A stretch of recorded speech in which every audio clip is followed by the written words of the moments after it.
Oh, yeah. Chicka-chicka-ow.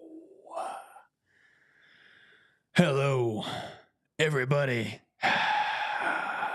and welcome back to another edition of the Dirty and Driven Podcast. My name is James Deviney. I am your host.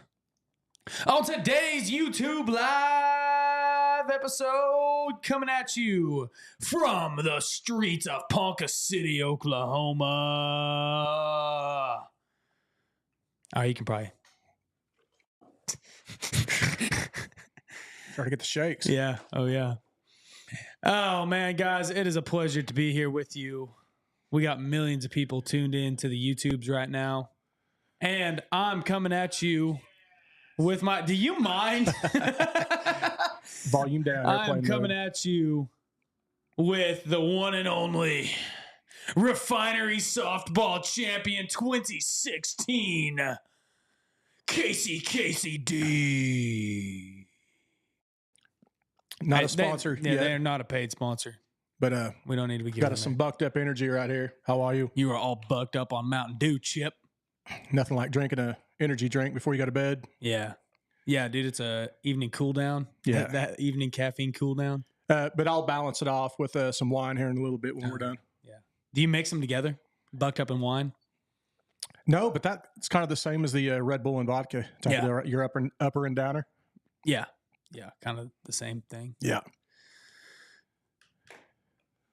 Got Flycatcher in the house. Long time listener, first time caller. Hey, you're missing something. I did it, but I'll do it again. How are you? You didn't do it? Yeah, I slipped it in Oh. initially, but I guess that's I didn't. a double how are yous. Oh, I guess I missed that, dude. Damn.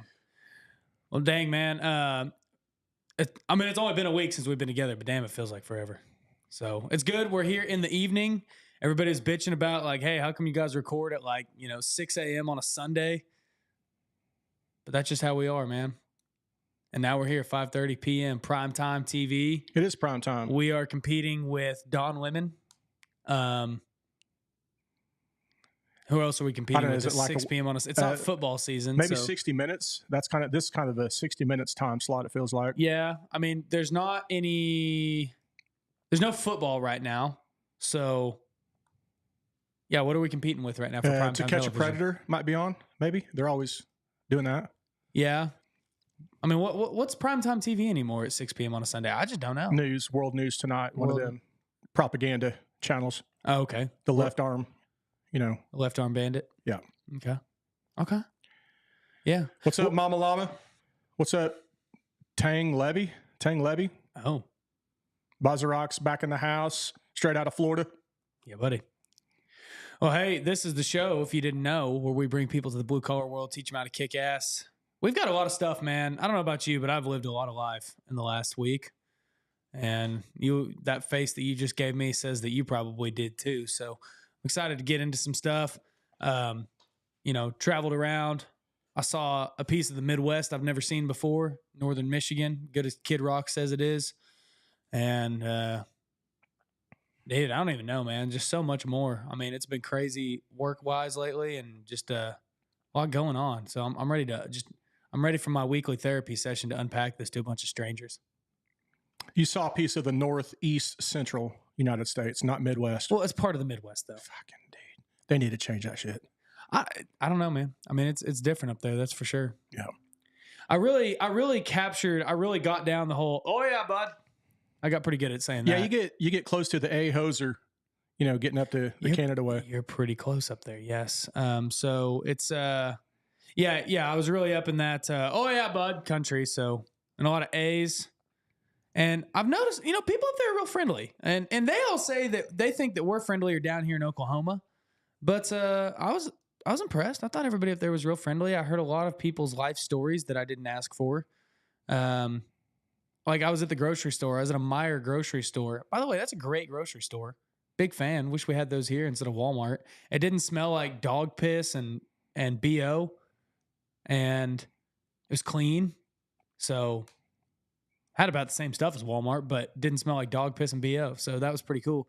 And I was like, dang, this is a nice grocery store. And then the lady working the register was like, just went off on a whole rant about how great it was. I saw in the Facebook chat the other day, the local chat, that somebody was bitching about the dog shitting at the local Walmart here. And people, because people keep bringing in their damn animals, and they claim to be, service dogs or companion dogs. Then there was a big argument about service dogs are legal or whatever, are allowed in Walmart, but not companion dogs. And so, dude, that's a big thing right now. Like, I mean, we have Airbnbs, so like the whole service animal thing versus like emotional support thing. But dude, like an emotional support, like we have a renter with an emotional support pet, and they're good renters, so I'm not mad about it. But like you can't charge a pet fee for them. Like, dude.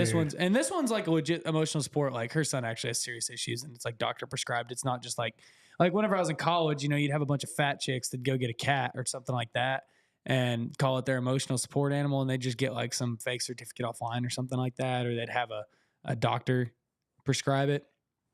And this is not quite that, but still, it's like those emotional support ones aren't highly trained like a service dog. Yeah, but you can get a doctor to prescribe you marijuana for nothing also. That's what I'm saying. Yeah, dude. That's what I'm saying. So I don't know, man. It's just different. But yeah, that's a whole thing. But anyways, yeah, on the plane, I saw a lot of service animals, big service animals. I saw a golden retriever service animal, and I really wanted to go get Daisy service dog certified. So who gives out the certifications for those? You gotta like send them through like an actual like school, like an actual certification school, and it's like several $1,000s. Like I could tell you a number, but one guy told me it was around $3,000 because he had a little yapper dog that he travels a lot. Him and his wife do, and we were there, and it was like his carry-on, and it's like specifically trained that he can put it under the seat of an airplane in front of him, and it not do anything crazy. And it was actually like a good dog. It was quiet the whole flight. It was, not doing stupid shit. It was a well-trained dog, but it had to be. And then, I mean, I don't know how the bigger dogs do it. I don't know if they have to buy them a seat. Yeah, you start getting into a gray area when you start really allowing that crap to happen, man. Yeah. Where do you stop? Yeah. Do you wait till the baby's about to be born to abort it, or when it's born, or do you not allow abortions whatsoever? See what I'm saying? Yeah. I mean, usually for me, it's when they're born. Hey, so you're talking about when you're up in when you're up in Michigan and they were doing their Michigan slang, the a-hoser, and you kind of felt yourself starting to do that? I didn't hear any a-hosers, but yeah, I hear what you're saying.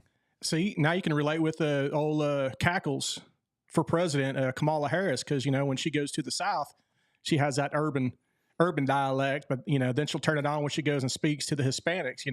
She's a chameleon with her talking.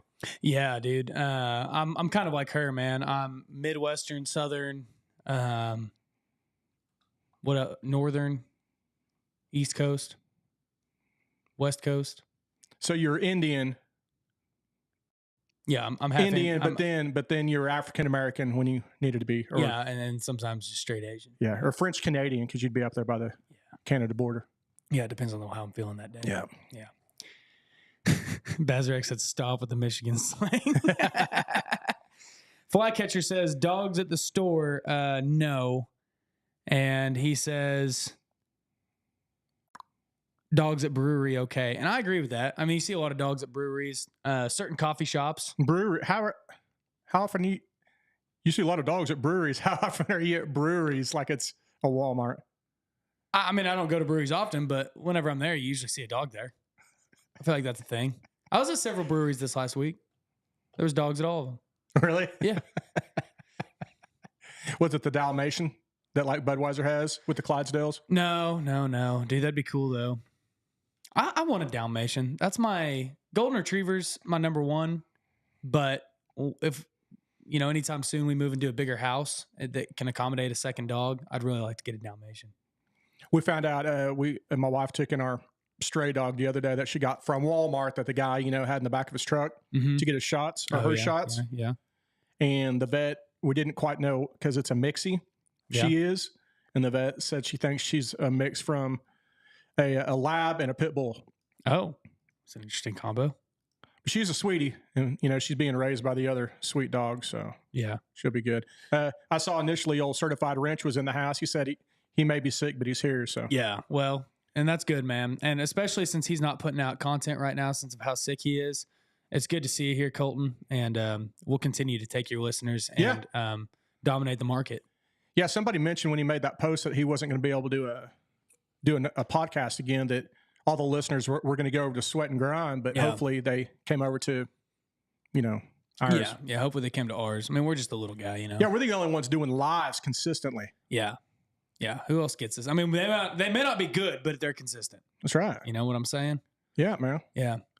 But yeah, dude, something I saw that I thought was pretty crazy. For one, I'm a little disappointed in Michigan road work. For one, I'm very impressed with their roads. At least where I drove, we drove from Grand Rapids to northern Michigan, Glen Arbor, Traverse City, the kind of that area, right by Lake Michigan and all that. Beautiful area, by the way. I mean, absolutely gorgeous area of country. I'd happily go back to that state. The first hour and a half of that drive, it's about a 3-hour drive from Grand Rapids to Glen Arbor / Traverse City kind of area.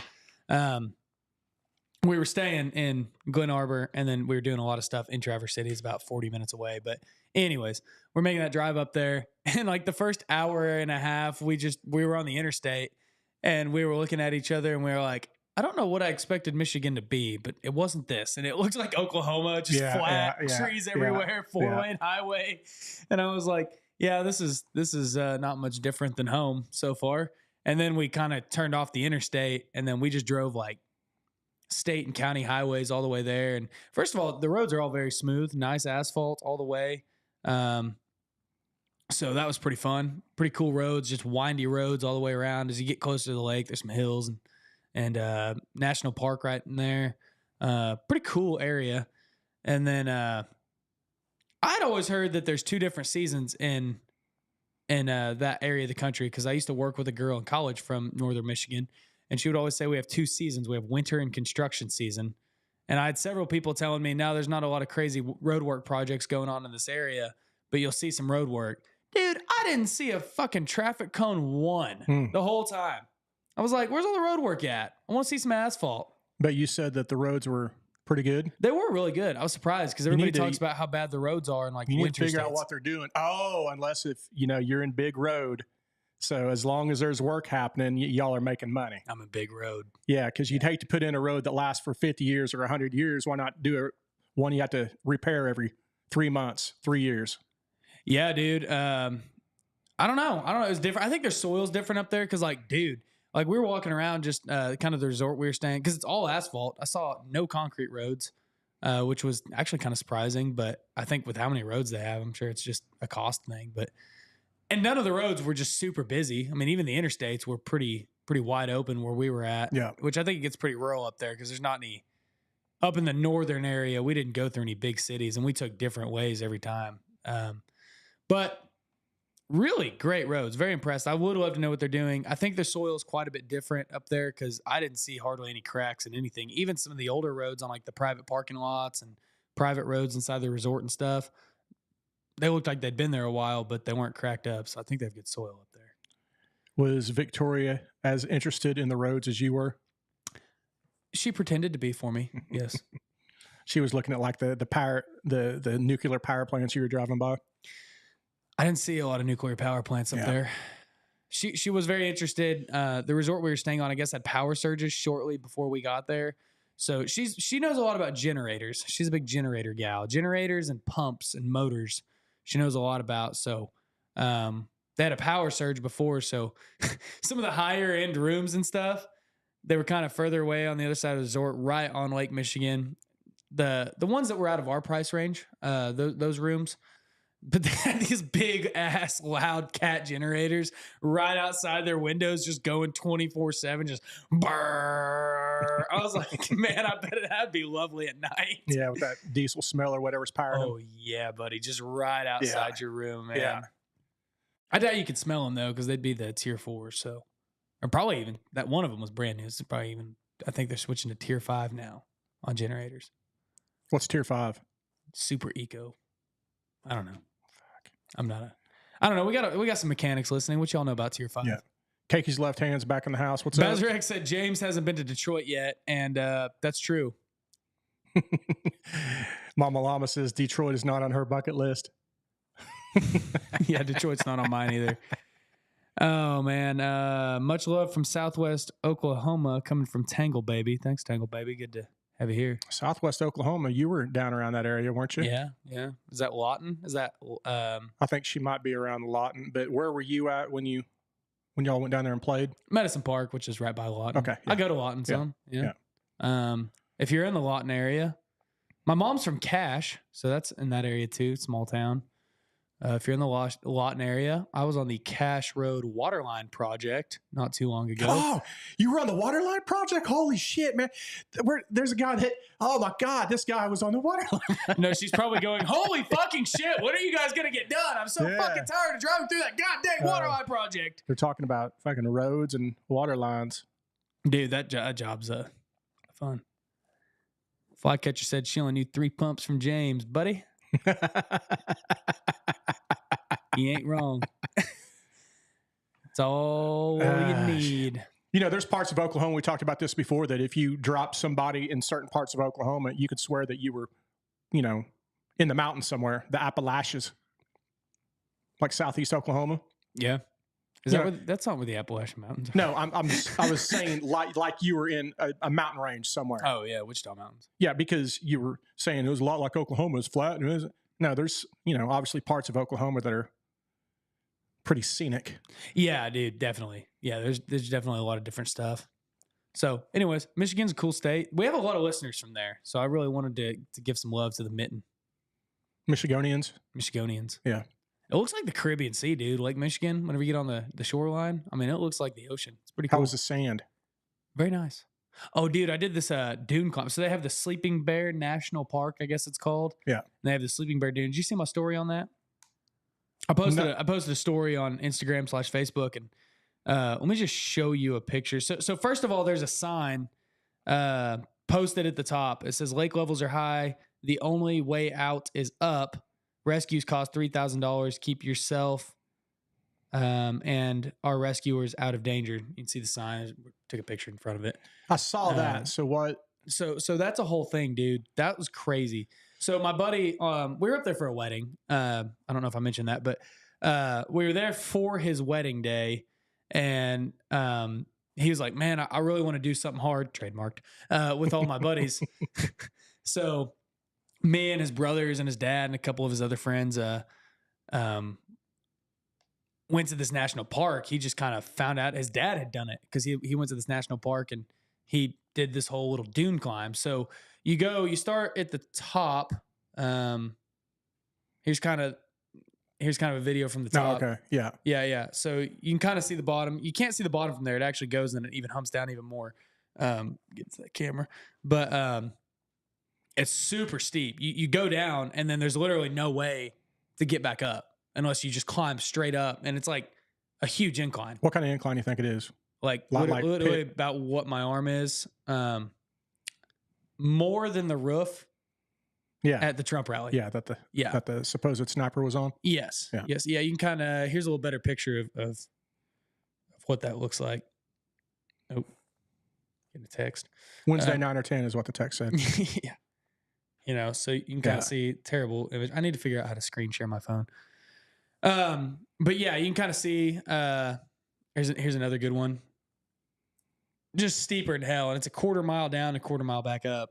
So he wanted to do that. And yeah, dude, we were running. Man, that water was pretty. Yeah, water's awesome. It looks like the ocean. Colder than hell. I mean, it's like 60-degree water, but really?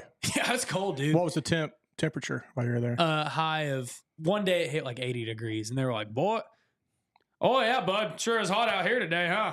You know? Do they call it Celsius up there? No, not quite. There's a lot. I got a lot of questions, about that. Is it everything metric up there? It's still freedom units. Oh, is it? Yeah, from what I heard, yeah. So we did. Somebody bought a toilet brush this weekend. So we went down and then we climbed back up that thing, and like it was pretty tough, dude. I mean, it was one of the harder things I've done. And of course, we've been drinking all weekend, so whenever it came time to actually do some real physical work, I was I was panting. What were you drinking? A little bit of everything? You know, that's old fashioned country. So I had a little bit of whiskey. There were a lot of, I mean, there's a ton of breweries up there, dude. I mean, they have, so weed's legal up there recreationally. I saw like 3 dispensaries total, that whole state. Whereas in Oklahoma, you know, there's a dispensary on every corner and a liquor store. Mhm. Up there, there's a brewery on every corner that I saw. Hmm. So we went to a few breweries, and then we just bought some stuff on our own. And it's old fashioned country. I was a little disappointed that there weren't as many good old fashioned, but we did go to one place in Grand Rapids. Actually, we stayed the night there last night, and they had a whole old fashioned menu. So I had a few of those. I've got an old fashioned from my wife before. Yeah, Yeah. That's kind of when we first started seeing each other. yeah. It's like the South Park episode. She got a shake weight. Yeah, that shake weight. Yeah. Then it like spits out change at the end or something like that. Yeah, you need money for a cab. What it would be to be on to work for South Park, you know what I mean? Yeah. Oh, dude, I bet that's a trip, dude. Literally. Is there some arguments going on in the comments? I know there's Tangle is Bazarock and Dang, Tangle's in there talking some Prime shit. Productions is in the house. What's up, Boogs? Oh, I need to give a shout out to my beautiful granddaughters too, Nikki and Maddie. They might be watching, listening. So, I got something I wanted to show you. It was on the way here, literally 1 minute away, Yeah. and I had to take a picture of it. You were talking about dispensaries everywhere. Yeah. Well, this is right by the Valero gas station, like right over here on Grand. Yeah. I saw they had a banner up, and it's called the Virtual Realm. Have you heard of it? Yeah, I've seen that place. Oh, yeah? Yeah. Well, look what they have there. They have, I'm going to put it on the deal. They have bicycles, Yes. but then they also, along with bicycles, they have vapes and smoking accessories. So it's a great combo. Yeah, dude. Was that on Grant? Oh, it's on Cleveland. Yeah. I was gonna say they have a weird, trippy. Yeah, it's a weird place. So, I mean, bicycles and vapes, you know, I mean, Yeah. that's what I think of when I think Yeah. health. Usually, whenever I think of like bicycles, I think of like LGBTQ flags. Speaking of the Olympics are wrapped up, dude, and I watched a ton of it, even since you and I talked, and they were pretty entertaining. I have to admit, man. The Olympics. Yeah. I'm glad you brought this up. I have a whole bit on this, so keep going. Yeah. Just to give you a little rundown, the USA kicked ass. I mean, in a lot of the track and field, got second on the pole vault. I also thought you had asked me what event would I be in the Olympics, and I said javelin. That would be that one. And the other one would have to be shot put, because shot put is one of those, you don't need to be like a physical specimen as in, you know, lean, mean fighting machine. It's more of the doughy, like farm boy strength type of guy people. Yeah. And I don't know if I do the spin either. I'd have to do it I'd probably do it overhand too. I don't know if that's against the rules, but instead of doing it, you know, here and pushing it this way, I'd just reach back and fucking throw the just thing. throw your shoulder out. Yeah. I'd probably sidearm it like Dan Quisenberry used to do back in the 80s. I told you that I did shot put in high school, haven't I? Really? So senior year, I did not want to take class anymore. Oh, dude, I got one with this. So I did the old, I joined track and field, and I just gotten off being a no lineman for football. I'd bulked up and stuff, and I didn't want to run. I didn't want to actually like try. I wanted to just have a blow off period because I went to concurrent enrollment for college classes, and then I still had a 5th hour chemistry class that I had to take, and then I still had to take a 6th hour. And after football season was over, I was like, fuck, dude. All my buddies were doing track, and I was like, screw it, dude. I could get out even more class with some track meets. And so I joined track, and I was like, yeah, I don't want to run, actually like get in shape or anything like that. So I started shot putting with all my O-line buddies, and we did shot put and discus. I was absolute trash. I mean, horrible at it, you know, but I did it. I showed up every day. I showed up some days. I skipped a lot, especially towards the end, but I went to 1 or 2 track meets, never qualified for a single event for the finals, and we had a lot of fun. You bring up a good deal, man, because I got a couple hopefully quickies on this. The guy that I work with that just relieved me, which shout out to him for coming in a little early today. I'll get him back. We were talking about track and field, and I was talking a little bit of stuff. He goes, and I was talking about the high jump. the U.S. kicked ass, but they went to a jump off against this one dude and they just missed it and it was like 7'4" was how high the high jump was. Damn. 7'4" to where you completely, you know what I mean? So we talked about that and he goes, I used to high jump. He goes, I high jumped in, and I talked about a buddy that high jumped 6'4" back in 9th grade that I went to school with. He goes, I high jumped too. He goes, I high jumped 6'2" in junior high. I go, no shit, I didn't know you high jumped. He goes, yeah. He goes, check this out. He said, my senior year, he goes, I was a pothead. You know, I had a big old afro, redheaded dude, not doing anything. And he said, Coach Roof came up to him, which Coach Roof was back then. He was like the head football coach and track coach. He came up to him and said, hey, man, I heard you used to do track and field. You used to high jump. He's like, yeah, that's been a few years. He goes, I noticed that you've got a F plus or a D minus right now in social studies. He's like, yeah. He goes, aren't you worried about graduating or something? He goes, I'll graduate. He goes, well, we need someone to come out and high jump. And he goes, and he's like, dude, but I'll get my grade. He goes, are you really going to get your grade up? We need someone just to show up. You don't even have to do practice or anything. We just need you to show up for a few meets. So he goes and does a few meets and does decent, places second or third each time. Mm-hmm. But anyway, he ended up getting like a C or something in that social studies class just because he showed up. So that takes me to my little deal. This is kind of funny how social studies or coaches or athletics works with grades. My senior year, right before I graduated, I was in social studies class with a guy named Coach Benson. Did you ever know Rusty Benson or ever hear of him? He's my neighbor. Yeah. No Okay. joke, yeah. Yeah, He walks around, smokes a pipe every day.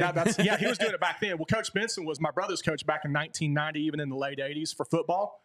Well, he had kind of gotten out of coaching about the time I was in high school, but he was still teaching. So he knew my brother. He knew everybody. Well, I played football, whatever, and baseball, whatever.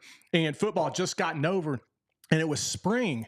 And I was in Coach Benson's class, and like every class, I didn't pay attention. I didn't try. You know what I mean? I was just there. Was he a history teacher? Had to be. Social studies. They're all like government, social studies, civics. You know what I mean? That type of crap. Well, and his class was easy, but I just didn't apply myself. I'd always show up to class right for a test, and I'd cheat off of people. I mean, I'm not proud, but that's what I did. I just got by, right? So I was playing baseball that spring, and my grade was doing pretty damn bad in his class because I wasn't even catching up, but he knew I was in sports. Well, I go and I play a tournament, and I miss the test, right? So when I miss the test, there's a makeup deal whenever I get back. So I show up to class, and it's the day for me to make up the test. Okay. And he's reading off everybody's test scores. Hey, Susie, you got a 93. He's kind of reading them out loud. And he goes, and here I am. I'm trying to get the questions and answers from all the people. Hey, what was it? Okay, he asked about this. He asked about that. So I'm doing a last second study and trying to get my brain working. And he goes, Anderson, and you got you a 78. And he goes to and I go, sir, I haven't taken the. And he goes, Anderson's got a 78, and he goes on to the next people. And I finally go back and raise my hand, and I go, Coach, I didn't. He goes, God damn it, Anderson. He goes, come here. And he pretty much grabbed me by my ear and pulled me out of the room in the hallway. And he looked at me, he goes, do you want to take the fucking test? He goes, do you want to take the fucking test? I go, well, he goes, God damn it. He goes, I'll give you the test. I'm giving you a 78. You don't have to take the fucking test. I go, okay. No. He goes, God damn, you think, it just, so I went back in like shit eating grin. So I got a 78 on it. Hell yeah, dude. I love that. You know what I mean? You're trying to talk yourself out of it too. He already had me written down. He knew I missed it. You should go knock on his door. He's the house to the east of me. Oh, the very next house? Yeah. Oh, really? Like he's my he's my next door neighbor. Yeah. He's a cool dude. He's gonna be getting up there in age. He loves my dog. Still kind of redheaded, or he was back then. I don't think there's much up there. White hair now. Yeah, he's a good dude. Yeah, he smokes pipe all the time, which is cold as hell, man. But anyway, dude, the U.S. kicked ass, and dude, I wanted the U.S. men to win in basketball, kinda.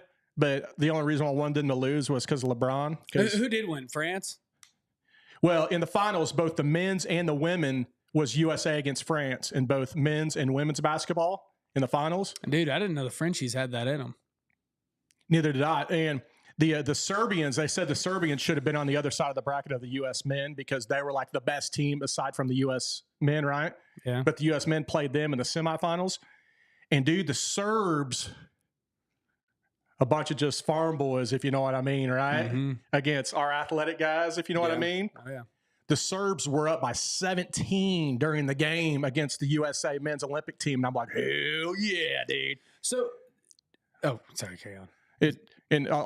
I will speed it up. So, but next thing you know, second half comes and what's his name? He plays for the Nuggets. Stephen Curry. Yeah. Dude, he got on fire. He started just taking over. He made 9 3-pointers in that game, and a lot of them came second half. And the USA ended up coming back with about 3 minutes left. They were down by like 4 or 5. And they ended up beating them by a few points. Mm-hmm. So they beat the Serbs. Then they're going against the French, right? It was like a 4 or 5 point game, the whole game. And the French almost came down to beat them. And who took over again? Stephen Curry, man. He made like 7 3-pointers. And within the last 5 minutes of the game or so, he made like 4 or 5 3-pointers in a row. He made a 3-pointer. Boom. They went down. They stole the ball, threw it to Steph again. Another 3-pointer, did it again. Another. I mean, dude, it was 3 or 4 or 5 times in a row. The same deal with a few minutes left. So they won. But then the girls won. They beat the French by 1 point also. Wow. So that's crazy, man. I didn't know the French were so good at basketball. But it was entertaining. So I know that there's a lot of there are a lot of games. Like there's we had Larry Ruffton on here before, like the iron working games. There's the woodworking games. There's the logging games. There's a lot of events centered around different trades. But what do you think would be in the Bluecollar Olympics? What's that lineman deal? Did you just say that? You ever seen the lineman games or whatever? Yeah, there's the linesman game. No, I did not say that one, but that is one. Yeah, but they climb the poles. Yeah, I like the repairing something or whatever. Yeah. I mean, I can see something like that. Yeah, that'd be a good one. Climbing the pole, fixing something. Yeah. Coming down. Yeah. Okay. Dude, that'd be a good event. Yeah, the pole climb. I saw something the other day. These guys were at a competition and they were doing a tap, like a live tap on a pipeline. Okay. But it was like in a kind of a controlled environment, but it was a water line with X amount of pressure on it, and they were tapping into the live water line with a tap with all of their tools. But it was a coordinated 3 or 4 guy deal, and they had to make some type of valve situation to tap. And it was a 3, 4, 5 minute deal with, these guys were like, ba-bam, ba-bam, ba-bam. They did not miss, and it's time. And dude, it was so smooth. It was badass. Okay. Showing and not fucking around. So if you have a controlled environment with certain scenarios like that, it would be sweet. Okay, so you'd have the live tap game. So you'd have the live tap. You'd have the linesman pole climb. What about trailer backing? Yeah, that'd be good. And you've seen the videos on that, right? Oh yeah. To where they show people going to lakes and stuff, and they have big parties and stuff now to where they're all at the boat ramp. And they're all cheering, hooping, and hollering, with megaphones and loud sirens and stuff. Mm-hmm. And, while people try to back up, and a lot of times they'll jackknife and shit. Yeah. And everybody's go, and then people are cussing them and flipping them off. But when they do back good, everybody's like, woo, and clapping. Yeah. And yeah, nothing's better than backing a trailer in front of a crowd of people. And because if you nail it, it's great. Yeah, and nailing it, that's the kicker. If you fuck it up, and I've seen that happen, dude, on the Stillwater Strip. My band played a show, and our drummer was backing out of this tight spot, taking up the whole strip, and he didn't know how to back that trailer up. And he had hundreds. This is 2 a.m., you know? So there's just 500 drunk people just staring at him. And I'm sitting here flagging traffic, holding a beer, wearing my stage clothes, sitting here, come on, trying to flag. I'm like, God, this is so terrible. So much pressure. And then, finally, he was sweating his ass off and doing that in front of so many people. And finally, he pulls out and everybody's cheering. But so the trailer backing, that'd be a good one. But on that trailer backing, if there was a crowd like that and I was a little, got the old shakes going, mm-hmm. I'd go to the other side of the lake, and you know what I mean? I'd give me a ride over, and I'll pull the trailer over here. I'd stay on the lake till everybody left. Have you ever seen the videos of the guys that they just took lawn chairs and coolers and sat on the boat? Yeah, that's what I'm saying. Yeah. You might have been the one to show me that. Yeah, so that they've put more out now. Now they've gotten so much traction with that, and I'm sure there's other people that do it, that they send out a mass notification. Hey, everybody, we're going at 3 p.m. Sunday to, boat ramp X. Let's all go there and, show your – and so then they video it, and they're all just So they're getting good content. Yeah, yeah. So definitely trailer backing would be a great one, dude. I mean, that'd be, and there's different kinds of trailers. So there's different divisions. You'd have your Right. semi trailers, you'd have your single axle trailer, double axle trailers, cargo trailers. I mean, you have a lot of different trailers you could back up. Well, and maybe even All the coaches are just like old guys wearing like flannel shirts and hats, trucker hats. well, and even boat unloading and loading too, because there's an art to it. Like with loading a boat, if you get the trailer, because I'd always have to trailer down to do the boat myself, but I'd put it back in. I go on the dock, take the boat, and I'd literally right once I got my boat up there perfect, I take the old ratchet strap, hook it in there tight, then I get in the truck and pull it. And dude, it was literally a 30-second or a minute deal, because then I'd strap and worry about everything up top. So that'd be like the trailer biathlon. Yeah, there you go. Yeah, you back the trailer, load the boat. Yeah, it's a couple, kind of like the heptathlon, but of only two. Yeah. So biathlon. So so there'd be the trailer backing one for sure. We need a strength one, and I think that we have it in the comments. Old Bazarak, he said, how many bundles can you carry up a ladder? It depends on what bundles. He says 5 bundles. I'm assuming shingles. 5 bundles at a time? Yeah. Are they like the old school 3-tab, like 25-year shingles, or are they, the impact resistant 40 or 50-year shingles? They'd have to be the whatever's modern, whatever's current, Yeah, that's a tough one. So how many bundles can you lift? So that'd be the powerlifting one. How many shingles can you lift up a ladder? That another deal that you can do if we're talking about pitches of roofs, is get you a roof that's decked, just freshly decked, but it'd be roof walking. Like, what pitch of roof can you walk? That you might start out at 712 or 812 with no assistance, but then go up to 912, then 1012, then 1212 to 40. You know what I mean? Yeah. Until people start, sliding. Oh yeah, Bazarak says 80 pounds a piece, architectural. Yeah, so that's a 30-year shingle probably. Yeah. So that'd be okay. Yeah, so that's a good 240 competition. square. How many of those can you carry up a ladder? I feel like driving through a work zone with flashy lights on. How fast can you do it safely? How many cones can you dodge? Other cars can you dodge? Acting like it's an emergency for you to get to the other side. I feel like that'd be a really good one too. That way you got kind of a driving competition in there. You have to think on that one. Yeah, I mean, I could see it. Just like some of the worst drivers in a work zone, some of the most dangerous ones are your own trucks, like your own semis or your own crew trucks. You just have a dude with his whoopee on just flying through people in the work zone.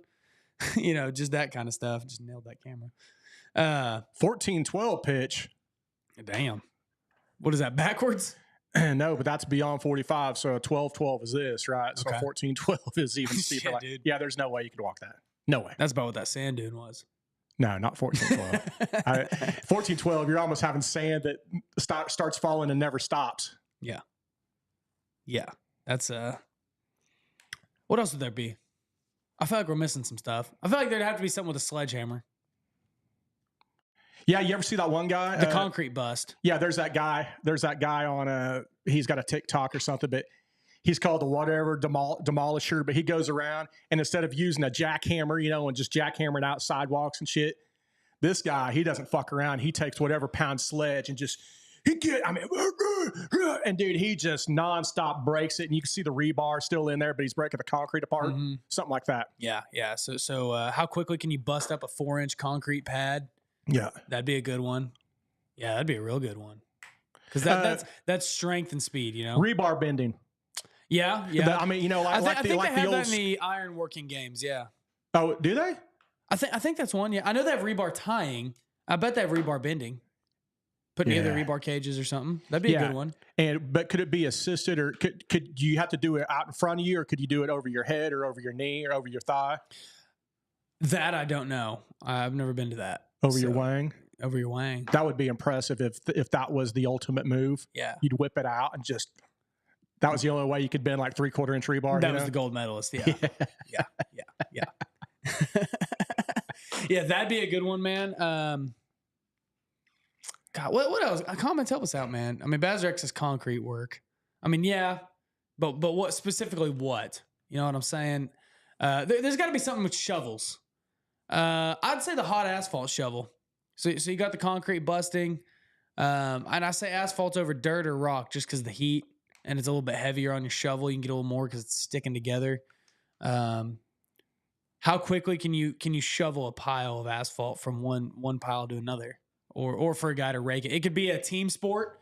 You shovel, and you can do this with, I guess, concrete or asphalt. You shovel a pile of hot asphalt, you throw it, and then your crew member rakes it. Yeah. But how's it being judged, I guess? Because if it's purely speed, you could lay a shit mat and win. But I feel like it'd have to be judged. You'd have to have a ride spec in there. Yeah, I don't know. Well, I mean, you can get to the particulars like that, or you could just do it by the weight. Like here's a pile. Now, granted, you just spilled your drink. God dang it! Now, granted, the pile is going to be. It might not be perfect compared to other piles, but if you have a time deal, throw it into a weighted, a scale, a certified scale. Certified scale. You know what I mean? Mm-hmm. Then at the time of 5 minutes, how much weight is on the scale that you move dirt? Tangle Baby says you can shovel a pile of shit. There you go. That's getting our ranchers or whatever you call that, our livestock people in there. Yeah. Get the farmers in there for the farmers. Oh, there you go. Hay bale. Throwing hay, hauling hay. Yeah, stacking hay, dude. Yeah. I almost forgot about those guys. Oh, dude, so that'd be a good team sport. You have a trailer. Yeah, dude, because we used to compete like this, like whenever I was in my hay hauling days, we'd have 2 trucks going, and we'd see who could fill the truck the fastest. We'd usually stack them about, we were just pulling on like a regular 2-axle trailer behind a pickup.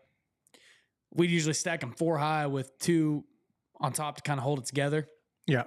So you could do that. So you'd have your 2 buckers and a stacker. Make it a 3-team sport or a 3-person team sport. That'd be a good one. Well, 4, I guess you'd need a driver. So. Yeah, there's a lot of options there. Yeah. So you have like a 6-year-old that can compete now as the driver. And then you'd have to have a grandpa in there somewhere yelling at everybody, though, but not doing anything. You could do header building, which headers are what you do in houses. You do headers for over windows or over doors to carry the load, span the doors and stuff. Okay. Put a couple 2x12s together with 1/2 inch in the middle and nail it up, and build some headers. So I wonder if there'd be a good one for like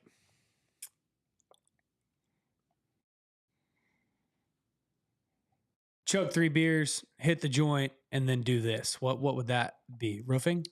That'd just be a normal day's work in the blue collar trade. That'd be any of the ones we're talking about. Yeah. That might be an issue because if we do have like drug testing or standards to where guys can't drink or piss test. This guy's blood doping. I just had 3 bush lights. Yeah, that's blood doping. That's what I'm saying. I mean, if you got to be clean before you do these things, there might not be a lot of competitors. Yeah.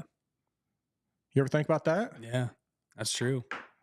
Unless if they start doping their piss, you know what I mean? Kind of like the Russians did. Yeah. Lance Armstrong. He was just competing with everybody else.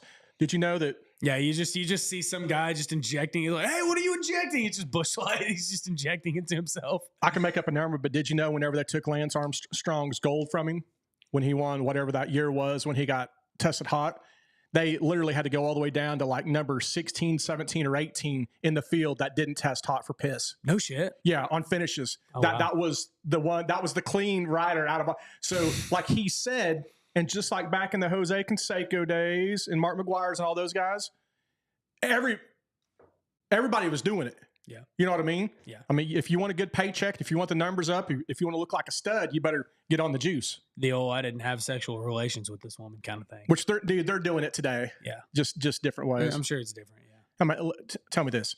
If your numbers are going down in a sport like baseball, like viewership, whatever, what do? You make the bats hotter. You make the balls, like Rawlings, you make the balls harder to where they fly off the bat easier, or you let the guys juice a little bit and you like ease up. Hey, dude, I can't think of a batter today. The big guy that plays for the Yankees, it's like 6'8". Mike. Yeah, Mike Lashitsky. Yeah, you know Mike Lashitsky. Yeah, but hey, dude, he pissed hot again, dude. We can't. You know what type of numbers he's bringing in Yankee Stadium because he's hitting bombs right now. Yeah. Okay, then they pay off the people who piss test him, right? Mm-hmm. You pay them off, and all right, dude, he's clean again, and keep making money. Yeah, yeah. When it comes down to money, there's a lot of shady stuff. Oh yeah, dude. Oh yeah, for sure. Yeah, so that's a lot of good ones, man. So I don't know. We got a couple good ones from the chat, but they kind of failed me on that one. I kind of wish you guys would just pick it the fuck up out there. Yeah, we've got a couple good ones in here. Yeah. Dude, you know what I saw that I thought was wild? In today's day and age, it kind of gives you a little bit of hope for humanity. I saw a pump first, then pay gas station. I used it. That's a good teacher of what's it called? Not accountability, but Integrity? honesty. Yeah, integrity. That's it. Yeah. I know it's Oh, one of yeah, those. dude. You could. I mean, it was a hole in the wall too. I mean, it was not one that had like a security system and Right. cameras. No, dude. I mean, I'm talking mom and pop. The lady that owned it kind of sounded Russian. It was in Glen Arbor, Michigan, and tiny little thing, $4.99 a gallon. I mean, buck around. I mean, she's robbing you, but yeah, dude. We pulled up and there's a little sign on the pump, no card reader, old school pump, and it just said, "Pump first, then pay. We trust you." And I was like, "Damn, I don't even trust me." That could be they'll rope it up too, because they could have like them license plate readers to where if you don't pay, then you'll get a bill in the mail. And send that to Avis Car Rental. Why is that? It was a rental car. Oh, didn't you have a rental car story? Yeah, we returned it to the airport, and evidently it was stolen from the airport after we dropped it off. Before they took it back, you know, you put it in the little exit lane. I don't know. My wife said that she got a voicemail, something about the police got involved because they couldn't find it in their system. So I don't know. She didn't send me the voicemail though. But evidently there was a rental car that we rented in Grand Rapids that was stolen. Right after you. We dropped it off this morning. Today. Today. Yeah. Like we dropped it off at 6 a.m. this morning. Yeah. 7 a.m. I guess Oklahoma time. Because they're an hour ahead. They're an hour ahead. Yeah. 5 a.m. Oklahoma time. So we dropped it off, and then we left it. We tried to like check out with the app, say like, hey, we returned the car. Well, the app wasn't working. We just said fuck it and left because there's nobody there to work in the counter or anything whenever we dropped it off. So we just left it in the car and we went on with our flight. And then she got to Houston. And they were like, you already have a rental car. Yeah, like, she tried to rent another car in Houston. She tried to rent another car in Houston. They're like, you haven't returned this one yet. She goes, she's like, yeah, I did. And they're like, it shows you still have a car in Grand Rapids. She's like, well, obviously I'm here, you know? And they're like, yeah, we have no record of that car in our system. And then she got a voicemail a couple hours later after they kind of figured out something about it was stolen from the airport. So yeah, and you know what's funny? 6 years ago, this popped up on Facebook Memories. 6 years ago to the day, my mom's Mercedes was stolen. I remember that. Wasn't it out to of the day? So it's something about the horoscope. So maybe on August 11th, we need to start checking our horoscopes because it sounds like there's something in the astrology that's making cars get stolen. But your mom's was stolen from the house, wasn't it? Oh, straight out the driveway. Damn, dude. Yeah, it's wild. Did y'all ever find it? Yeah, like 2 weeks later. Okay. You know, it was a Mercedes. It wasn't like a super high end one. I mean, it was used. You know what I'm saying? Right. But it was a decent car, nice car. Diesel, which was pretty cool. But before all the death and shit too. I mean, it was a nice car. I liked it. But anyways, she calls me that morning. I was in college still, but I was home for the weekend. And my buddy had picked me up that morning. We were going off to do some stuff. And she calls me up and she's like, hey, why'd you take my car? I was like, I didn't. And she's like, or she texts me. She's like, why'd you take my car? I was like, I didn't. And she's like, well, where are you? I was like, I'm with Will. And she's like, your truck's in the driveway. I was like, yeah, he picked me up. She goes, well, where's my car? I don't know. And then she calls me. She's like, wait, so you really don't have my car? I was like, no, I'm not even kidding you. He picked me up. And she's like, what? And I just hear her start yelling to my dad. I just hear her phone hit the ground. She's like, it was stolen. It was stolen. You know, she's just freaking out. Just drops her phone. So I was like, okay, I'm going to hang up on that one. So we report it to the police and stuff. She reports it to insurance. They tell us, we find probably 85% of stolen cars, especially nicer ones. Yeah. They found it in Oklahoma City. They were doing a drug scope and they saw this nice car pull into this drug house and leave. And they were like, this doesn't check out. So they pull up, they light them up, and they were like, yeah, this is a hot car.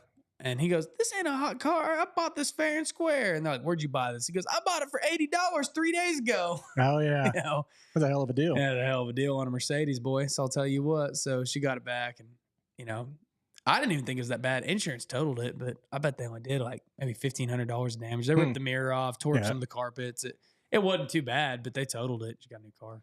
Yeah, probably, I don't know, three years ago or less. My brother stopped at the airport, was going to get on his flight and stuff, and he has like a little tracker, and he had like, a 2022 or 20 pickup truck, like Chevy, and he saw his vehicle moving, taking off, and he ended up basically reaching out, and his vehicle had gotten stolen right there at the airport parking. Yeah. He could see it moving, and he didn't have a kill switch or whatever to kill it. And they ended up turning it off or whatever. And he reached out to the police, and they said, "What kind of vehicle?" He goes, "Well, it's a Chevy, 1500, whatever, decked out today." They go, "Oh yeah, those are the commonly stolen ones, because it's real easy for these people to break into them, because they got this deal. They go up and blip, blip, get the ignition going. It's very common." Then he had to screw with the insurance company on reporting and all that shit. Yeah, dude. So I need to start checking my horoscope on August 11th every 6 years, because it's probably going to say something like, watch out, give me your fucking keys. Hey, if you want to make some good insurance fraud money, get it insured really well, and in 6 years, remind me of when August 11th is coming up. Just kind of give me a reminder. I'll steal that son of a bitch, and you report it stolen. We'll get some scrap or whatever, and you get full money back. Yeah. You know what I mean?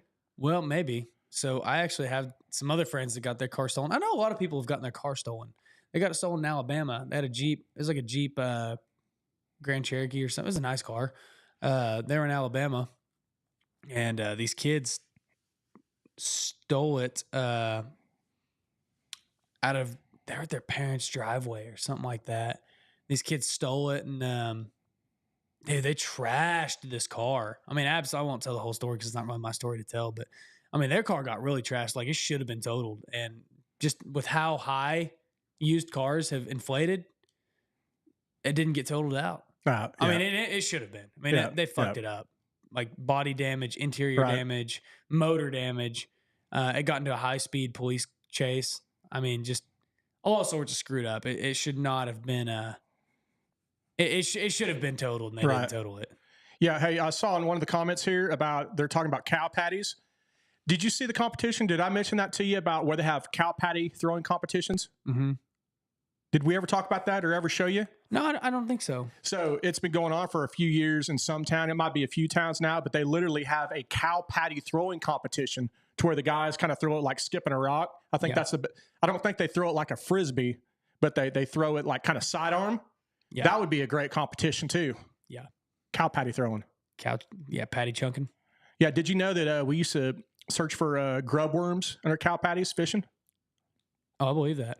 Yeah, my grandpa, back in the day, we're out of bait, and if you didn't have any worms around, I'll just go look for cow patties, and sure enough, you'd lift them up, and you find them little grub worms, and put them on a hook. And that's also where you find magic mushrooms.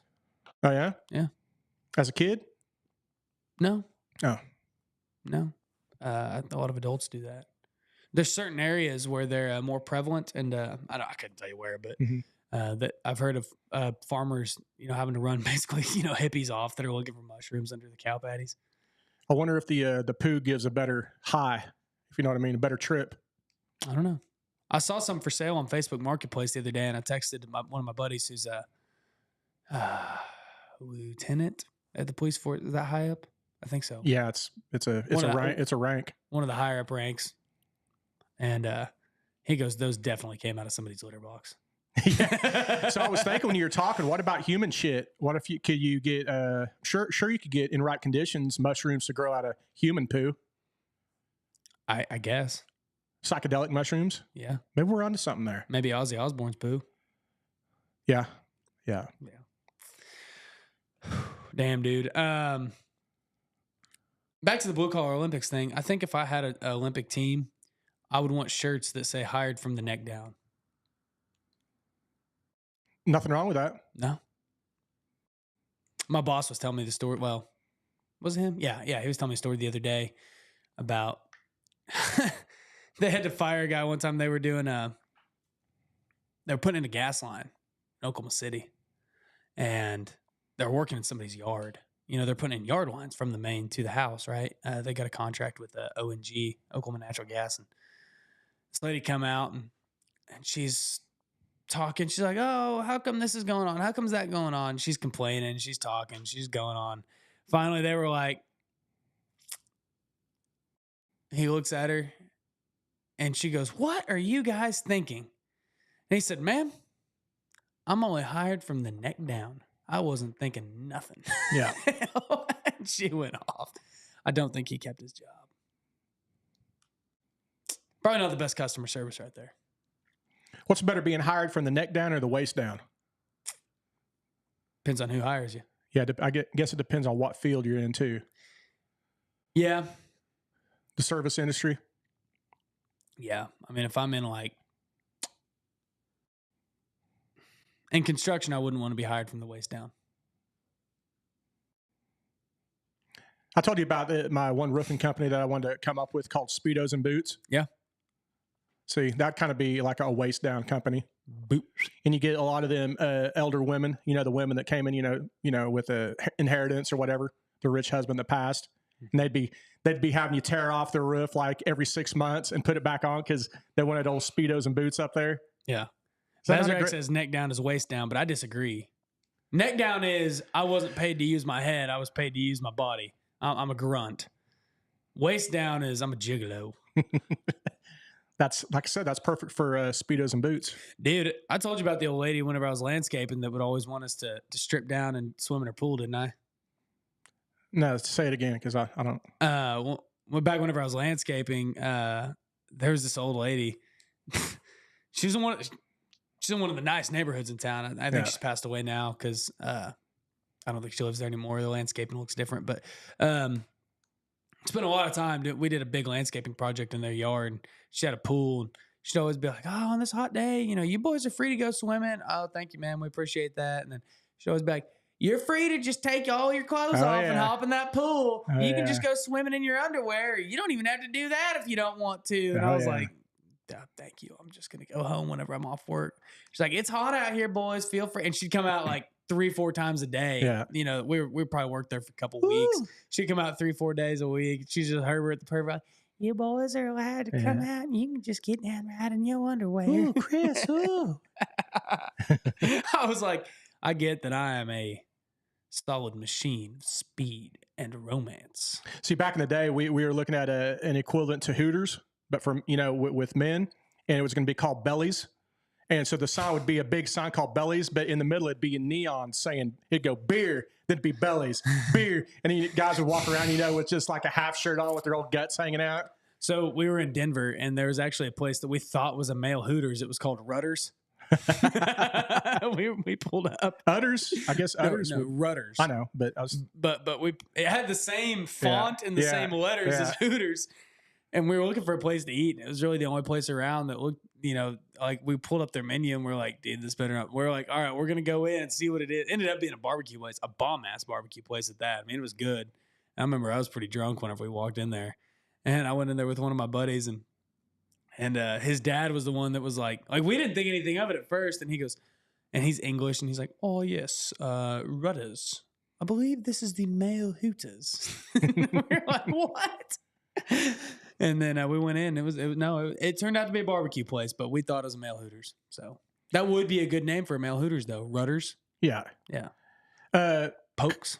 Casa Bonita. Have you heard of it? Oh, yeah. I've seen the South Park episode. Victoria's eating at Casa Bonita. Well, so have I. That's the reason why I brought it up. You said you have? Yeah. It used to be they used to have one in OKC, but for sure they had one in Tulsa. Yeah, OKC, I think, was the first. Yeah. So I was there, and I remember they had like a little convertible looking like whatever, the Chevy Bel Air or something, but they had the salad bar inside of there. That was one of the deals I vaguely remember. But some of them literally had like, the cliff divers and shit.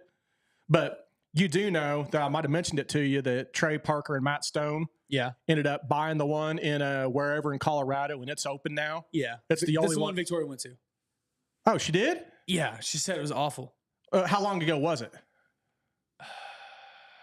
Shit, dude. We were sophomores in college. Probably. Okay. Well, it went out of business. 2017, 2018. Yeah, it was. Yeah, it sold that time. They bought it and redid it like within a year ago or a year and a half ago or so. but it's owned by them now because they wanted to keep the lore, of Okay. so yes, that'd be a destination spot.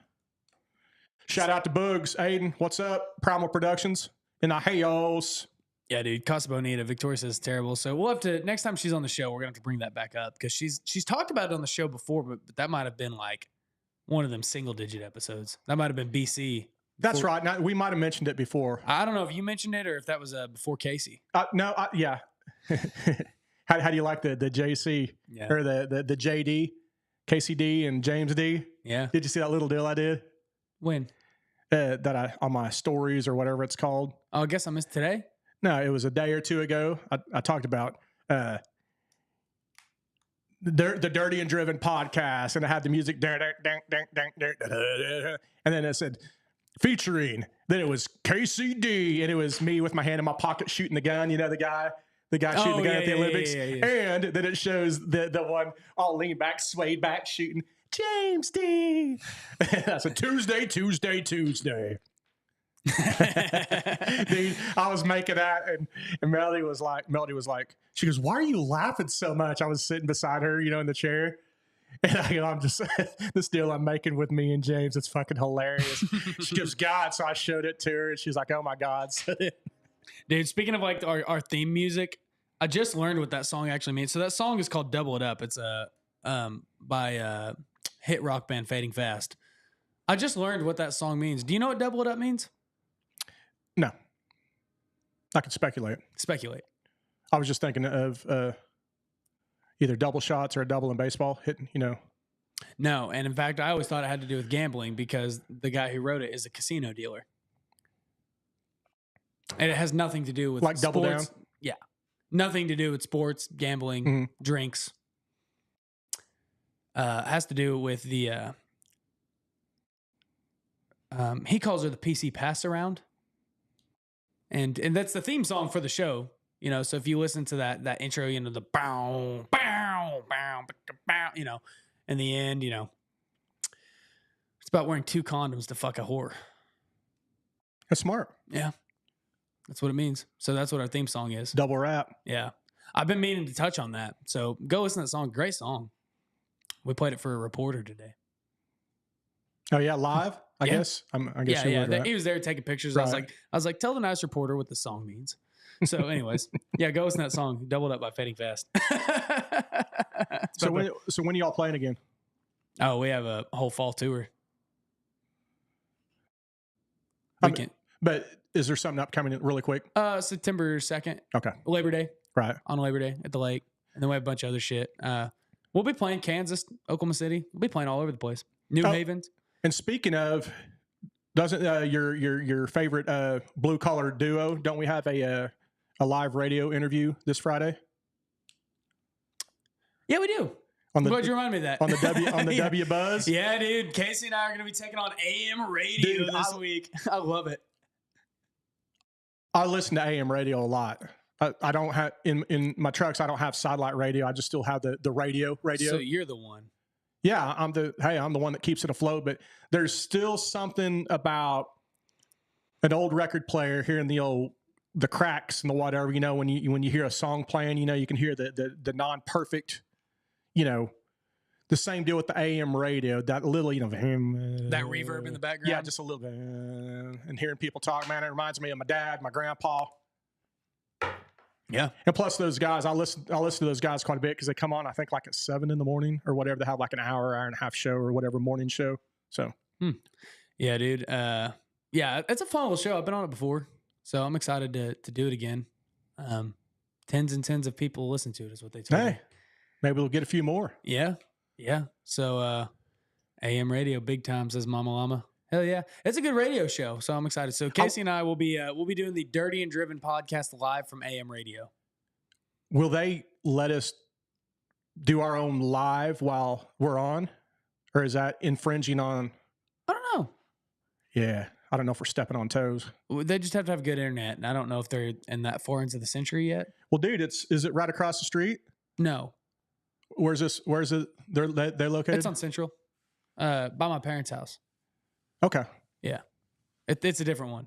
I'll tell you. Yeah, I'll tell you because you can't Google it. Okay. Yeah, I you was going can't to find say, it on if it was Google. across the street, we might be able to get on this Wi-Fi, but Yeah. maybe we can get on your parents' Wi-Fi. Yeah. No. What? Yeah. Just run a line from their house. A Or little far. Or But who is it? Is it the Episcopalians? What church is for sale? oh yeah. Should we just buy that and be our new recording studio? Would that not be It's sweet? only like $3 million. Would that not be sweet? That'd be sweet. I bet you we can get it for 2.3. Yeah, I bet. Yeah. Dude, it'd be nice to have that kind of fuck you money just to go buy that. Shit, wouldn't it? By the way, I told my buddy Alan that I would announce on air that I pushed out on him to go kayaking tonight. So sorry, Alan. Oh, Tangle just asked. He played in Medicine Park. Like she couldn't believe that you played that close. Yeah, we did. July 4th. Well, it was the weekend before July 4th. Or was it? Yeah, weekend before July 4th.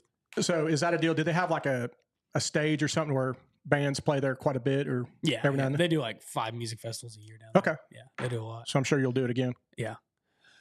Oh, dude. What do you say we hit on a little bit of a topic and then We have been. have we? We've hit on a lot. Bluecollar Olympics. Yeah, dude, that's been a good one. What else? You got anything else new this week? New coming up, or that Well, happened? I mean that you haven't reported on that you had on your show notes or anything. I do have something on a simple job that the customer will not get charged for, but a simple job that turns into time and money. My job. Yeah. Which one? So I went over to your house to where the Airbnb that had trouble getting into the electronic deadbolt. Yes. Went over there, jacked with it. It was acting funky. Ended up getting lucky and picking the damn thing because I have that lock pick set in my truck. Yeah. Got in. I was like, hell yeah. Got in, replaced the batteries, assuming it was good. Hit it once to show that it unlocked or locked or whatever. Did good. Closed the door. Hit lock. It locked good. So then I went to unlock and the damn thing acted the same again. It started burring and it wouldn't open. I was like, what the hell? Well, sure enough, I locked myself back out again. So I needed to re-pick it. I finally got back in and I realized, dude, now I need to hurry up and get this thing done. I need to leave. So I ended up unlocking the door to the garage, unlocking the overhead door. So I had access to go in and out. Went back there later. And I bought me a keyed entry knob, right? To put there. Yeah. So I drive from Lowe's, like, hell yeah. Because once I get this done, I'm going to go home and hang out, right? Hell yeah, bro. I get all the way to almost the house, and I think to myself, hold on a sec. I bought a keyed entry knob, not a deadbolt. Oh, shit. And I looked, and it was a handled knob. It was not a deadbolt. So it had been 2 handles on the. I was like, fuck. So I turned back around, went back to Lowe's. No big deal. And I was like, deadbolt, deadbolt, deadbolt, deadbolt, deadbolt. Come on, Casey. Deadbolt, deadbolt, deadbolt. So I saw a deadbolt that looked kind of like the same color. Bought it. It's like, sweet. Fuck yeah. Even on the drive back, I looked at it. Deadbolt. Hell yeah. So I went. I took off the electric deal. Speaking of, so the Airbnb person where I left access to get in and out of the house, right? Yes. Through the garage. She locked it. She locked it. Yeah. I was locked back out again. So I opened the overhead door saying, all right, dude, I'm going to be able to get in through the garage. I went up, the fucker was locked. I was like, are you fucking kidding me, dude? So I was like, unbelievable. So I went and got my lock pick set again, picked that front door deal again, got it open. So anyway, then I noticed that I got the wrong deal. So anyway, I had the good deadbolt, right? Yeah. So right once I got there to put the good deadbolt in, I opened up the deadbolt package. And it was a double cylinder deadbolt, meaning it was keyed on both sides. It did not have the knob on it. So I had screwed up yet again on a very simple, but the work involved is maybe 20 or 30 minutes once you're actually working. But the time going back, you know what I mean? Is like, dude, are you kidding me? It wouldn't be a good job if you didn't go to Lowe's 6 times. But it's stuff like that. It's stuff like, if you could cut down the errors, but this is a good topic, but the simple tasks that shouldn't take you very long, but costly errors on just getting in a hurry, mind not on task. I had all the variables going. Yeah, and that's one of the things that, I mean, that's daily in construction life, right? It's like, you bid a job like that. Should be simple, right? Yeah. And then maybe even sometimes you do it based off an hourly rate, or you just do like, all right, I'm going to do this job for $50, $100 or whatever. But then you make your mistakes to where it's like over and over, where all of a sudden it's just a little cost. And it's like one little mistake, you're like, oh shit, I gotta go back to it. Fuck. You drive back, But I mean, to go from that house that you were at to Lowe's, you're talking 15 minutes drive. Yep. To go inside. Yep. I mean, even if you're fast. Yep. Another 15 minutes. And then 15 minutes back. So 45 minutes at the quickest. Yeah. Wasted. And you got to do that twice. Yeah. And I ended up returning the keyed knob. I was like, fuck, I'll just return it while I'm here. Yeah. They go, do you have a receipt? I go, yeah, it's on my card. Have you opened it? I go, no, dude. I was just here 15 minutes ago and it's not even open. So yeah, dude. I hate that shit. Real Adams in here saying Casey.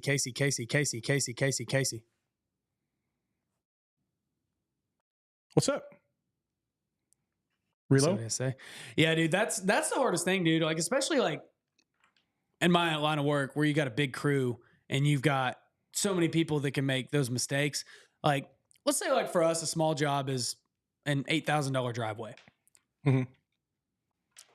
One small mistake. I mean, that's like if you, Casey, were to go do a $75 maintenance job.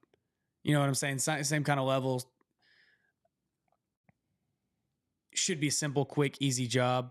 Oh, he says sub, just saying hi. Should be a simple, quick, easy job. What up, Reload? And then, without fail, all the time, shit happens. And it may be your fault. It may be just you get in there and there's something unexpected that happens. And you're like, shit. But, we're all flawed, erred. Yeah, we're human, right? Yeah. But it's one of those, I'm sure I'll make that mistake again, even with doorknobs, but hopefully come on, man. Calm down a little bit. Dude, the other day we were doing a job for a local business owner. They've kind of done us some favors in the past. It was a medical business here in town. Good people. And they said, hey, we're getting ready to build a new building, but our parking lot right now has a drive-through and it's got a pothole right in the drive-through. Can you just, what would it cost just for you to come throw some asphalt in that hole? Or, hey, can I even come just get like a 5-gallon bucket just to dump in there just to make it a little better?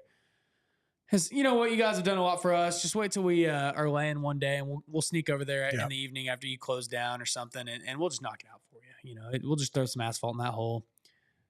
Dude, our guys go over there, and they can't just throw asphalt in a hole, right? They have to do it to high quality standards. Again, I told this guy we're just gonna do this. Yes. Everybody knew we were just gonna do this. Dude, Cadillac, and it's like I'm glad we did that service, but also, damn, that was an expensive freebie, But it comes back around. It does. But again, just simple things that turn into, because we couldn't just throw asphalt in the hole once we got there. And it was like we realized there's some shit humped up around it. So if you throw asphalt, it's just going to be 2 humps. Yeah. So you couldn't just throw it in the hole. It was like kind of blown out and waved around. Yeah. And so you had to kind of grind that down a little bit. And then they ended up just overlaying that whole little drive through, and, it was whatever. I mean, it was waste material, but it cost more because they didn't want to do a substandard job. Just like you're like, shit, I could just 2 door, 2 doorknobs. so I had a couple of lovely lady humps there on the asphalt. You said it's humped up 2 spots. It was, yeah. Yeah. Not anymore. That's a good deal that y'all did. So that's another good little takeaway is your good customers, your good contracts. Sometimes you got to give a little because, man, and I've done it. I've lost quite a few. Dude, I ain't perfect. I get busy, sidetracked, whatever. Lackadaisical. Yeah. And I've lost good contracts because, I didn't stay on top of things. And, it's my own fault, but hopefully, you take care of the good ones that you got. Mm-hmm.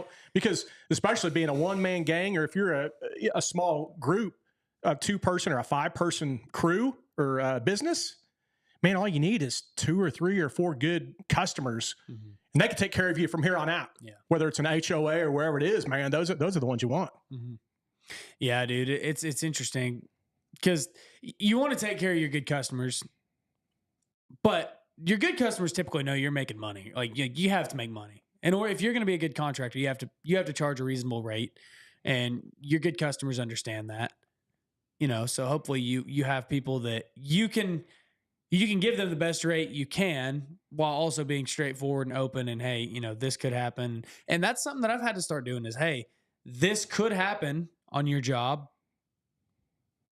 and I don't want to charge you for this. I'm not going to charge you for this unless it comes up, but you need to go ahead and prepare for this. Yeah. And that's something that you kind of learn just as the more you do shit, right? Is what are some of those weird little intricacies that could pop up? Yeah. Because nobody wants you to come to them afterwards and be like, well, hey man, it's gonna be an extra 500 or an extra 1,000 or extra $10,000 on this job that we're doing. Sorry. Yeah. You know, you kind of got to be upfront with that stuff.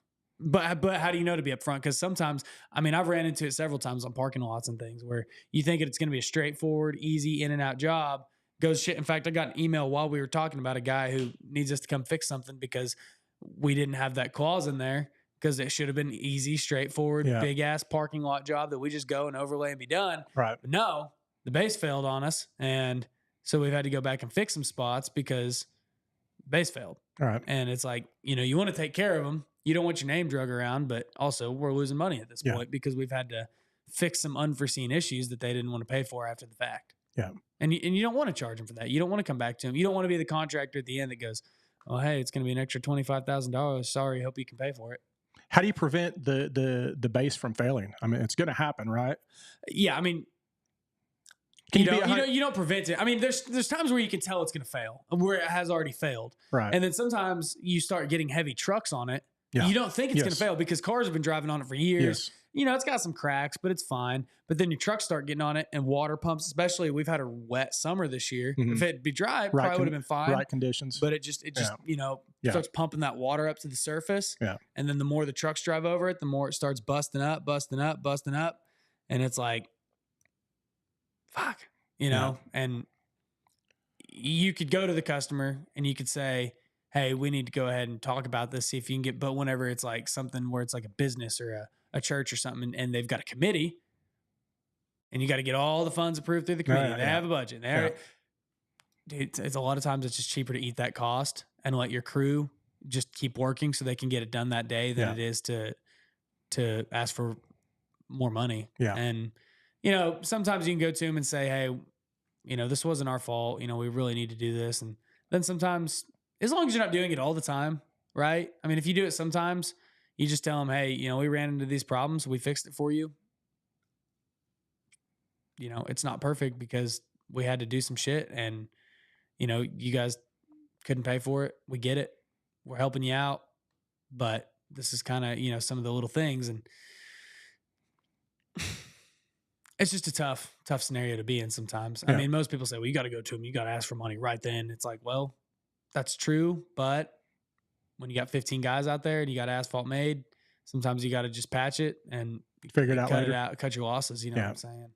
And sometimes things come up later, and then you can go to them and say, well, hey, we really got to address this. We got to do a change order for that. And, you know, but a lot of times you go back to them and you say, hey, you know, we're going to need more money to do this, this, and that. And they go, just do your best. Yeah. If it fucks up in the end, whatever, because we allocated this much money and that's what we're going with. Yeah. But yeah, it's simple things that can turn into a lot, turn into a nightmare. So you gotta watch out for that stuff. Which that comes with experience, right? I mean, hopefully you learn and Bazrak said, not every job's a win. And then that's true, man. I mean, we've had it happen before where we did everything right. And then the city comes in at last minute and says, oh yeah, we already gave you a building permit and permission to do this, this, and that. But actually we had an oversight on our part and the code says you need to do this. Well, now the $7,000 driveway turned into a $4,000 driveway or a $11,000 driveway because you got to put in a concrete approach before you do the asphalt because it's tying into a concrete gutter, but they didn't see the concrete gutter because they thought it was an asphalt street. And so it's like, you go to the homeowner and they're like, I can't afford that. And you're like, well, I'll tell you what, we'll do it. We're going to break even on this job. Might even lose a little bit, but we want you happy. We already signed a contract. We already said we'd do this for you. And it sucks, but then you have a happy customer in the end. Yeah. So actually in that case, we didn't. We had a guy that called us racist and pieces of shit and then made us come back 65 times to fix shit. So some jobs are big losses.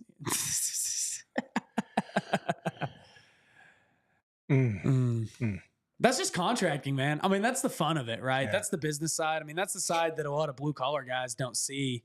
You know, that they see the grunt work, they see having to come back, they see having to do shit. And I mean, I've got a whole gang of stories of where like things went wrong. You do everything right, but things went wrong and I mean, I've seen it happen before where there's a parking lot designed funky. Like it was engineered weird Mm-hmm. and everybody approved on everything. And then at the end of the day, the customer was not happy whenever he saw the final product. It was built to design. Yeah.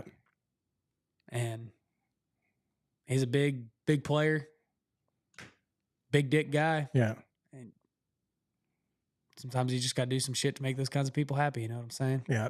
That confrontation, man, unless if you're like a seasoned vet and experienced with dealing with, which you get the reps in, right? Mm-hmm. You'll get used to dealing with people in confrontation. My brother, one of his little side gigs that he does is he's the president of the high school wrestling in the state of Texas. He's over all the sports officials in the state of Texas wrestling. Yeah. He's a big dog. He's been doing it forever. Mm-hmm. Been doing it for 30 years now. Well, he does a lot of Division I, D1, D2 matches and tournaments. He flies all over the U.S. and does that for his side money. Who's this? Rex, my brother. Oh, really? Yeah. Oh, yeah. Oh, cool. Yeah, dude. He big time. And I said, hey, man, I talked to him one day. I go, dude, what do you do about, do you ever have coaches just rip your ass for making a bad call? He goes, oh, all the time. Oh, yeah. I go, dude, how could you dude, I reffed kids 8 and under one time or 10. And I only did it 1 or 2 games. And I got so pissed off because the parents, talking shit to me and the coaches that I never did it again. I couldn't handle it. He goes, Casey, he goes, I dig it. He goes, I love it. And he pretty much, because he knows all the comebacks, the quick-witted, the whatevers, sticks to his guns and whatever, and he just relishes in those certain in those certain situations, man. Some people are cut out for that stuff, but me, I take it personal, Yeah, dude. One of my first days on the job, not first days on the job, but first days in the position I'm in now is like that project manager position. I get a call from our superintendent. Hey, how good are you at groveling? And I was like, what's groveling mean? And he goes, you don't know what groveling means? I was like, no. And he goes, look up what groveling means, then call me back. And groveling basically means being upset or delivering bad news. Yeah. How good are you at delivering bad news? Oh, okay. I look it up and I was like, yeah, I guess I'm okay at it. And he goes, okay, because we just laid a parking lot and it rained yesterday. So he was groveling to you. Essentially. Yeah. He was wanting me to be the guy to tell the customer. He was the initial groveler. I guess. This was his way of saying, you call the customer. Yeah. He goes, we just laid this parking lot at this hotel and it's full of water today. The guys didn't, the laser was messed up or something like that. I don't remember what the reason was, but the guys laid that thing so bad. And it was a bathtub that next day. Oh, dude, that was like one of the first things. And the guy was real cool about it. That's the thing about commercial construction is it's cool. Is most of the time, people in commercial construction are pretty cool. It's whenever you get into like the residential stuff where people are real picky and real anal, real mean. But usually commercial people, they're pretty chill. Yeah. And this case was, hey, man, it's like this. We're going to make it right. And we did. We still made money. It was good. Yeah.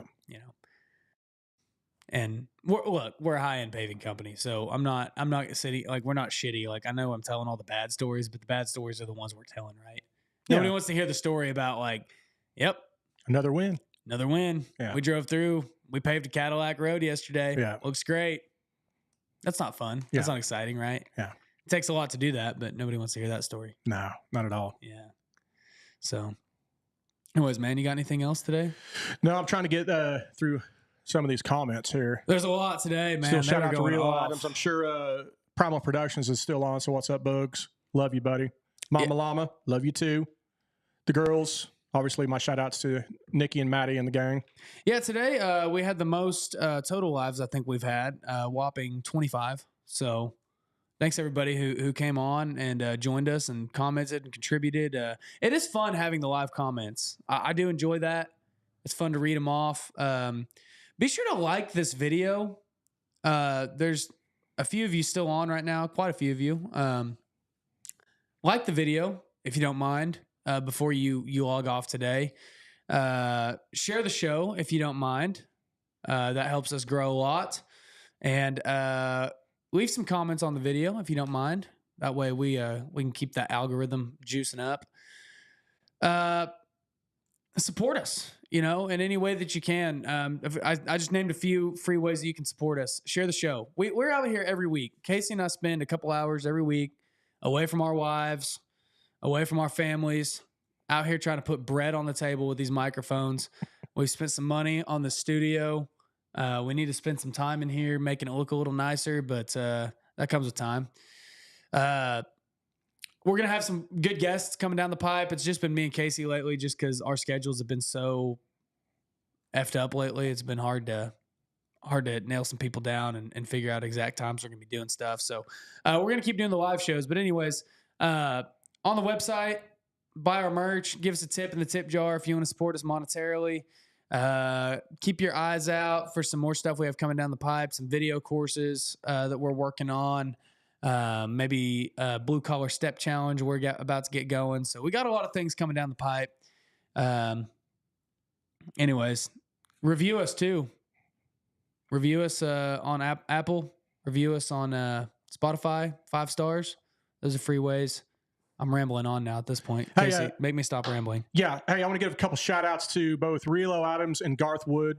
Both you guys are crushing it on your fitness gains. Yeah. Both you guys. Yeah. Garth just got on here and said Casey's the man, which I love it. Garth, I'll send you that money I promised. I met another guy named Garth this weekend. He was a cool dude. I've never met a Garth that's not cool. Well, I haven't met Garth Brooks, but I haven't met him. He turned lefty. Well, I haven't met Garth Brooks. Y'all just get out there and get that damn shot. Me and Trisha really want you to get out there and get that damn shot. Do it for your neighbors. Do it for the elderly. Well, I don't know Garth Brooks personally, but I've met a couple Garths, and they're all pretty cool so far. We sang Creed together. Oh, yeah? With arms wide open under the sunlight. Welcome to this place. I'll show you everything. Here, together on 3. 1, 2, 3. With arms wide open. A little harmony action. I tried something. Yeah. Yeah, dude. If that's not worth $1 in the tip jar, I don't know what is. Bazarek said, reach out to me. Buddy, I don't know how to reach out to you. You reach out to us. How about that? We'll talk to you. Hey. DM us, Facebook, Instagram. And especially the OGs here on the lives. Bazarak's been the OG. Yeah, Bazarak's been cool as fuck on these lives. Primal Production, Mama Llama, of course. Even Casey's left hand. You know what I mean? They've been here day in and day out for the last 3 days of the live. So, yeah, hit us up. You know how to get a hold of us. You know how to get a hold of us a lot better than we know how to get a hold of you. You can follow me or Casey on our personals too. JL Deviney on Instagram. KCD369. Pretty much anywhere. Capital 69. Yeah, you can find us. We're easy to get a hold of. Is there lowercase numbers? There is now. Because when you said capital, I never thought about that. Yeah. And if there isn't, we need to invent lowercase numbers or uppercase. We need to make 2 cases of numbers. Yeah, 2 cases. Because and cursive. Because numbers could be already lowercase.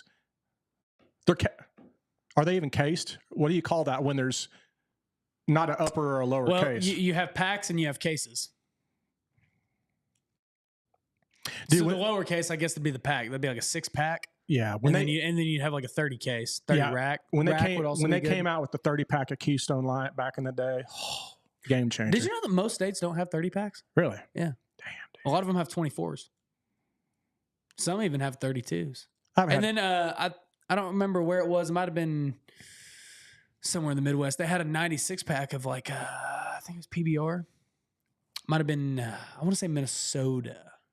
They had those. Oh. Speaking of beers, I forgot to give you an update. Whenever I keep going back to our little trip that we had from Miami to wherever, what was a big beer drink down there that I saw? Red Stripe? Stella. Oh, yeah. Stella's, yeah. Oh, yeah. My buddy, he was actually from Minnesota, and he'd always get drunk and be like, Stella's the best beer ever. Classy or trashy? He'd be like ripping a cigarette. Classy or trashy? Stella's the beer for everybody. It was good. I mean, that was the first time I ever had Stella. Really? Yeah. Yeah. A little skunky, not bad though. I like Stella's. Not as skunky as that damn Corona. Ugh. Yeah, and Heinekens are big down that way too. Heinekens are big in the Caribbean. Yeah, Heineken and Stella are pretty big. I met this Irish guy one time in Mexico. We're talking. We walked into this bar. Irish in Mexico. That's funny. Yeah. We walked in. This dude's hammered drunk. Victoria and I went to this little grocery store. And we're looking for ice. And it's hard to just find ice in Mexico. And we see this ice machine outside this bar, and we're like, all right, we'll go, and maybe they have a bag of ice. And he's like, no ice, no ice, No jello, no jello in the cooler, but I can give you a bag of ice from bar. And we're like, okay, yeah, that's fine. And he just brings out like a Walmart bag of ice, and we're like, hell yeah, dude. and we take it, man. It was awesome. And then there's this Irish guy. He's just hammering. He's blinking at us. He's giving me this number here. And he's like, it's raining. He's like, what's the crack with this weather? You know what's the crack means? It's like, what's up in Ireland.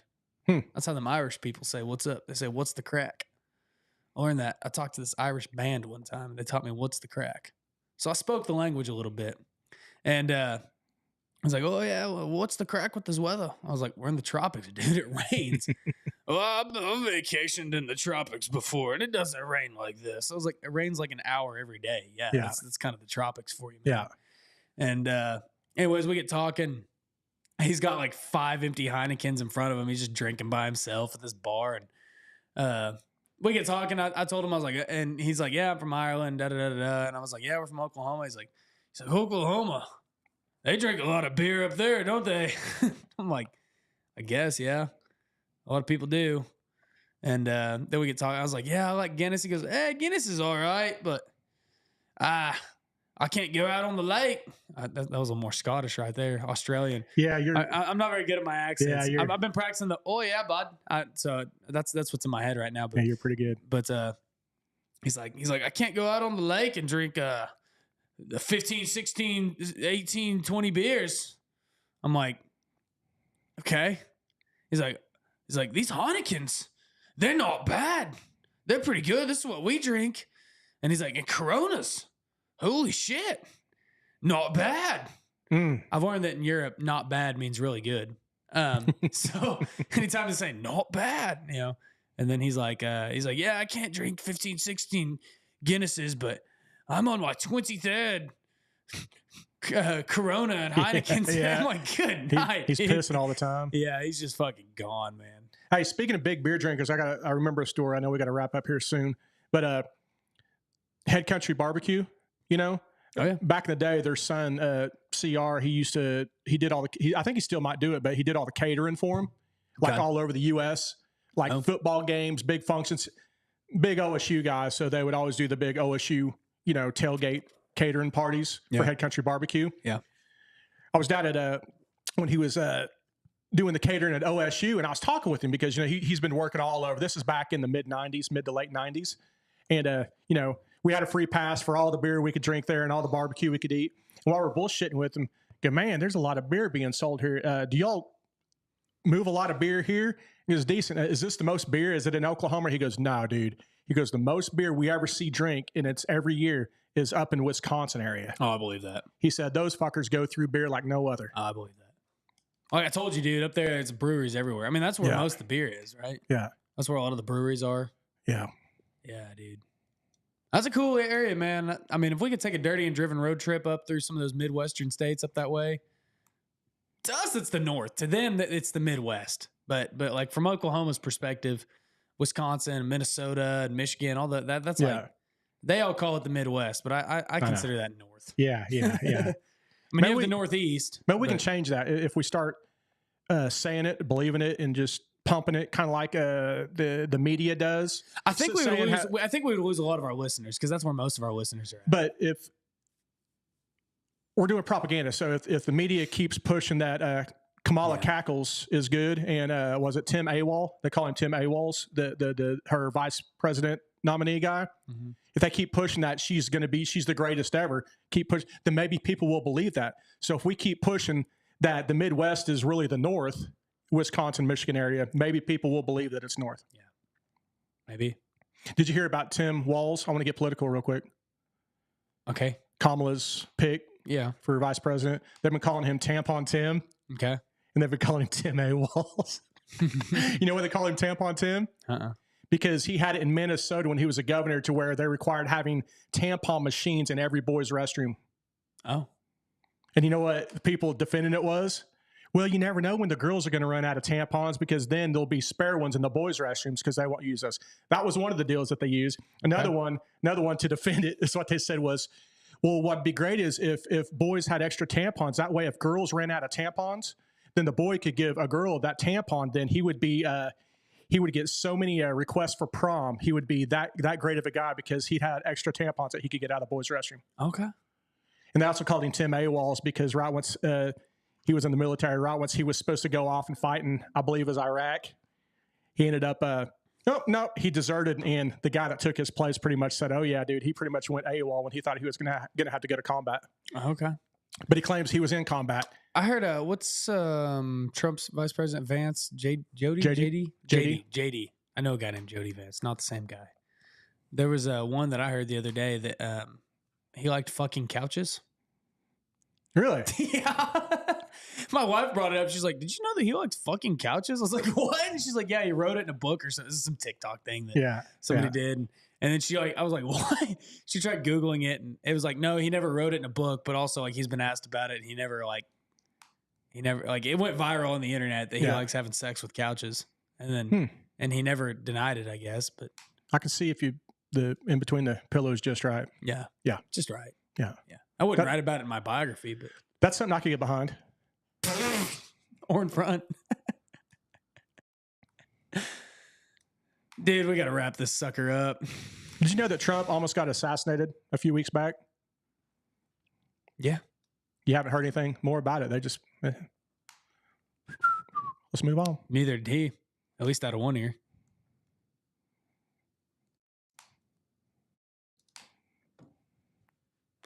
All right, guys, let's shut this unit out. Go like the fucking video on YouTube. Give us 5 stars on your favorite streaming platform. And subscribe to our YouTube channel. We're really trying to push these live streams. We're having fun. Guys, thanks for being here. Remember, get out there every single day. No one's coming to save you.